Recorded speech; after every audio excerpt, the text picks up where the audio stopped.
This is the Newsload. Hi, I'm Carrie Anne Stevenson, and we're here with Newsload, and I am so excited to be able to interview today Heather Fudge. Hi, how are you? Hello, Carrie Anne. I'm a teacher, so I'm tired. What time do you get up in the morning to teach? No, I really should get up at about 7:20, but I usually just get up at like 6:45. I mean, Okay. I'm supposed to get up at like about 6:20 or so, but I hit snooze like 6 times. Well, it's tough to get out of bed, especially since it's so cold now. It's so cold. I'm like, I can't get up. I can't get out. Yeah. So, when you were teaching online, it sounds like it was easier. Yeah, you did not have to get up like quite so early, but but it was like a much more painful experience. Really? Just because Yeah. it was, so isolating? Yeah, and you just didn't have the access to the same,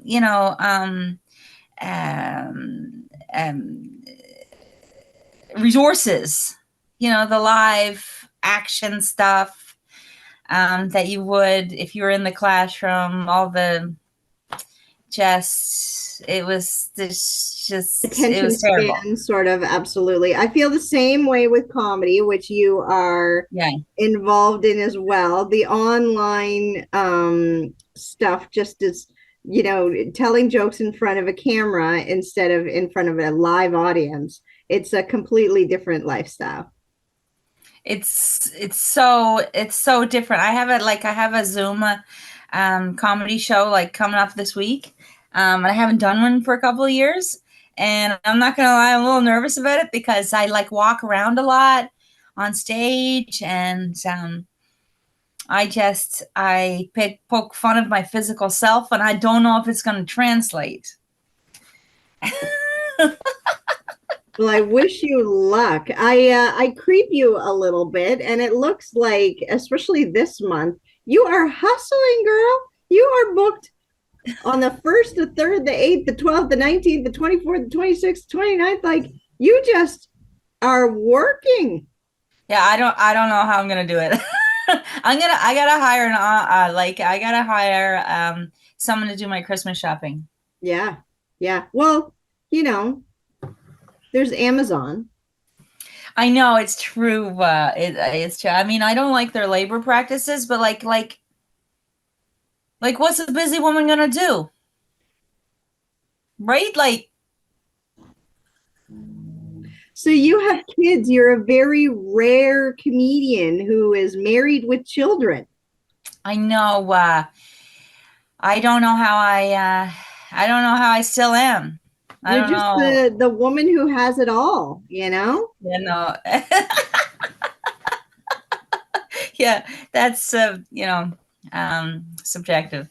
Do you have any relationship advice for single gals? How to Don't get married. I'm sorry? Don't get married. Don't get married. It doesn't even give you that much material. I guess take my wife. I keep trying to make like marriage jokes, but they're not the funniest ones. I don't know why.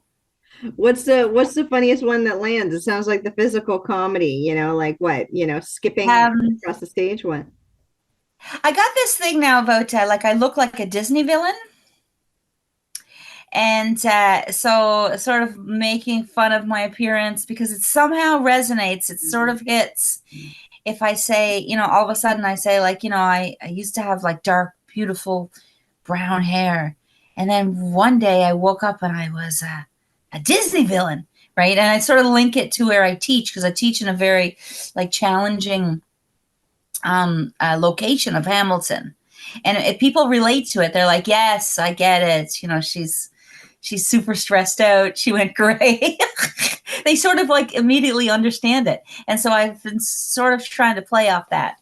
Right. That's funny.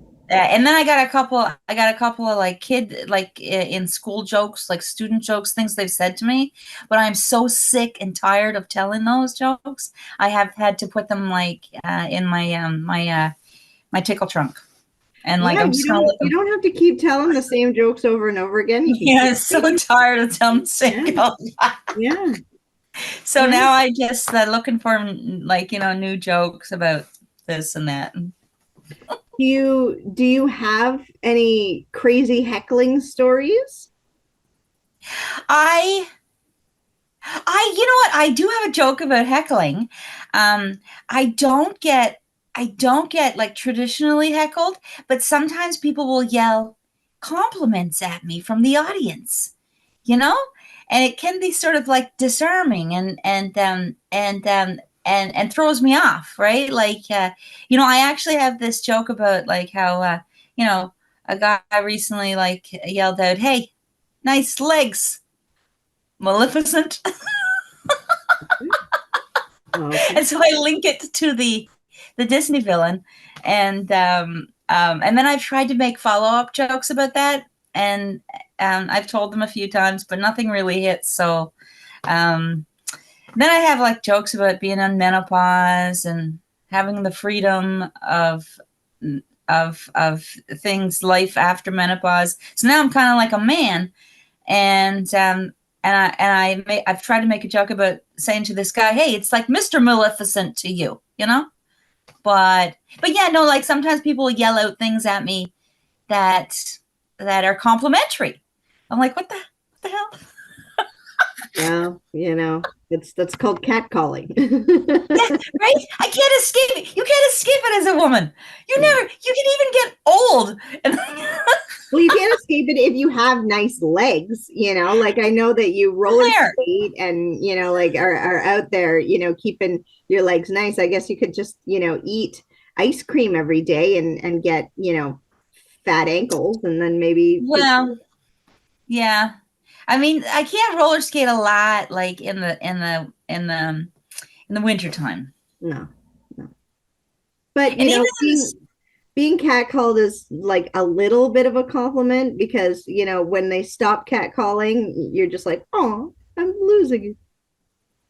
yeah, although I have this thing, I mean, I'm probably delusional. I'm delusional about a lot. But I have this thing where like you can always be cute at every age. You know? I'm just going for cute. I'm just Look at Martha Stewart. She's in her 80s and she's yeah, still rocking the bathing she's suit still and looking cute and good. hot. Like but I mean, I don't know. I probably will lose it someday. I, Maybe. I have I have a strange the strange life experience of I mean, I guess I was probably, a kind of attractive when I was a teenager, but then I did not feel attractive when I was in my 20s and 30s and 40s. I know, I sort of it came up on me like with the hair. Interesting. Interesting. I know. Have you met any celebrities that have made you starstruck? I met Anne Murray once in an airport.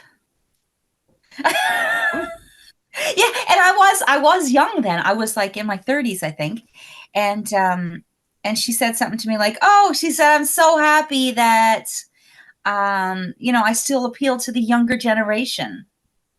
And I thought, and back then in my 30s, this is what I tell women like in my 30s, I thought I was already old. I remember having a picture taken when I was like, back in the day when you had like the film and the paper pictures, you know what I mean? And I remember like thinking when I was like 32 or something, I thought I was old. And I remember seeing a picture and thinking, hey, I'm still so cute, but still thinking I was old. And I remember when Anne Murray told me like she was impressed because, I thought, wait a minute, I'm not like really young, but I mean, I was young, you know? Who else? I don't know. Um, yeah, I haven't met a lot of celebrities. Um, I met hmm, hmm, uh, yeah, I don't know. I guess that would be the biggest one. Are there any comedians that you're madly in love with that you've worked with that have been amazing? You can give a shout out to a comic. I mean, I love some Toronto comics. I mean, I love um, um, Leanne Maloden and Fiona O'Brien. Um, I um, I think Martha Chavez is great. I sort of I follow them on social media, and I listen to their clips, and I listen to Fiona's like TikTok stuff. Um, and Leanne's a big roller skater, so that's how I sort of got to know her, because I sort of stalked her for a while. We have this thing where um, she makes fun of me because she thinks I'm obsessed with her. I did have her on one. I had a show once where she was my headliner, so I already sort of like. And that was a little bit of a dream of mine to put her on one of my shows. Hopefully, she doesn't see this. She's gonna think I'm crazy. How are you balancing it all?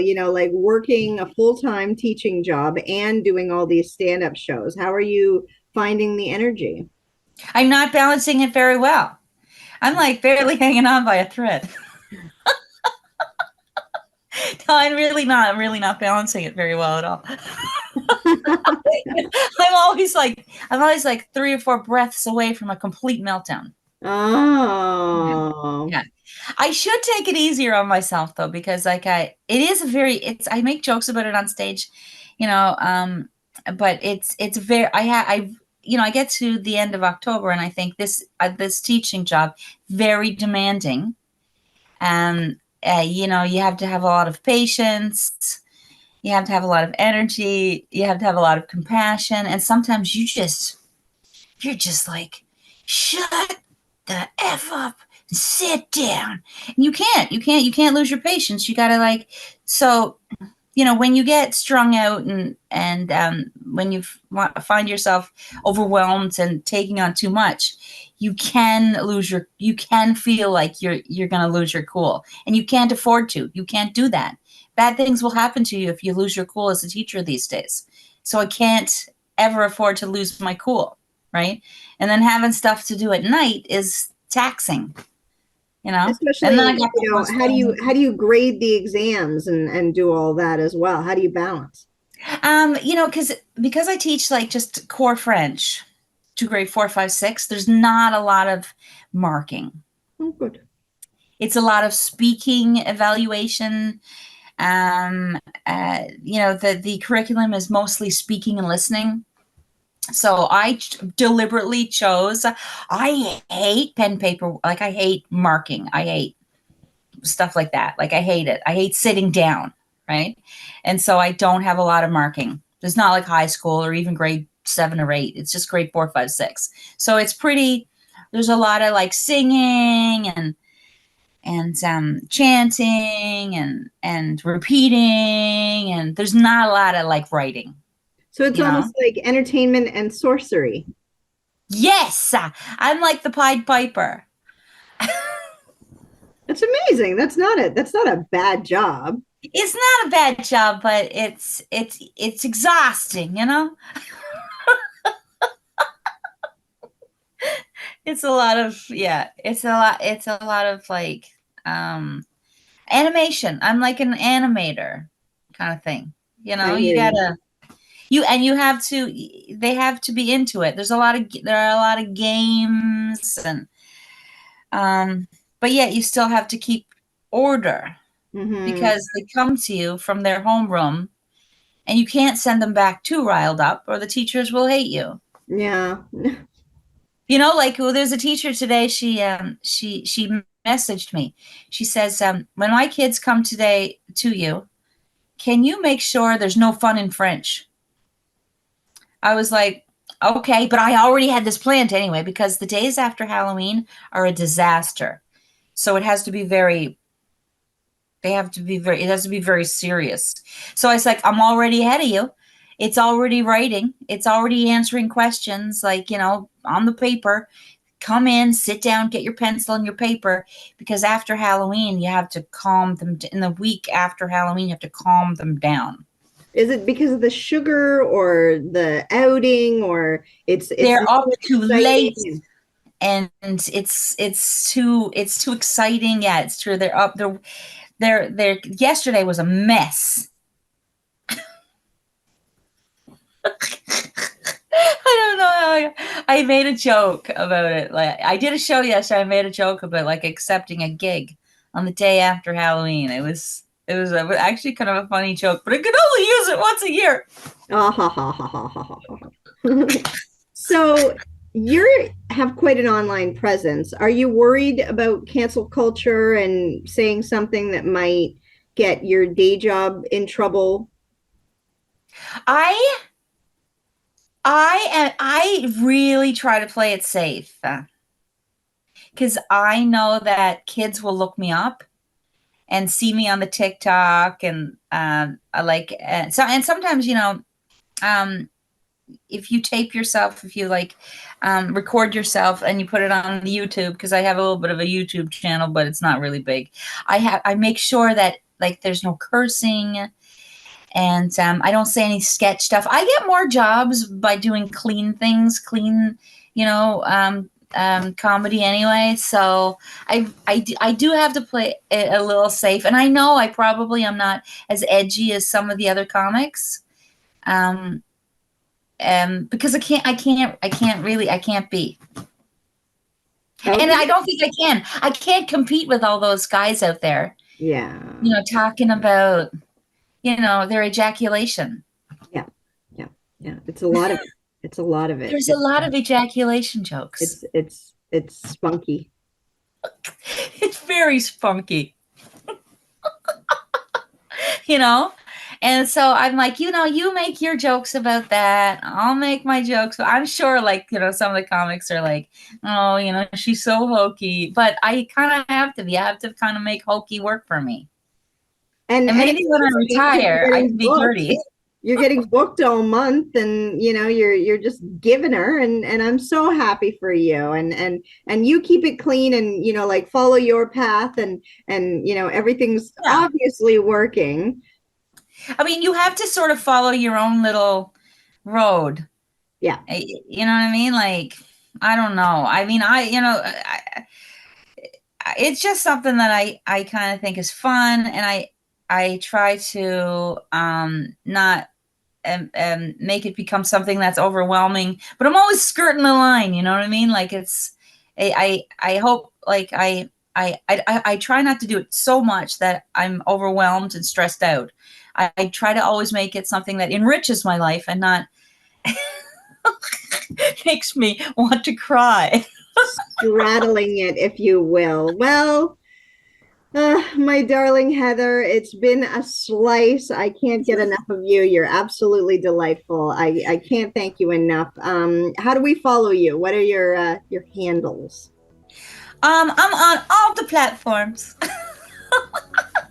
I think I'm on the TikTok. But I think I think I'm something like Fudge the Comic or something. I changed my name recently because the kids look me up on the TikTok. I'm pretty clean, but I don't really want them to follow me so readily. I think I'm Fudge the Comic or yeah, I think that's my name on the TikTok. But on the Instagram, I'm Fudge Heather. And on Facebook, I think I'm Heather Fudge. What else is there? Oh yeah, I do have a YouTube channel, but I only got 8 things on there. And that's, 8, it's great. And it's terrific. And I can't thank you enough, Heather. If you could just do one more thing for me, if you can say it loud, say it proud. I love Newsload. I love Newsload. Thank you, Heather. I hope you have an amazing night. You too. We'll keep in touch. I'd love it. Have fun in Hammertown. Bye. This is the Newsload.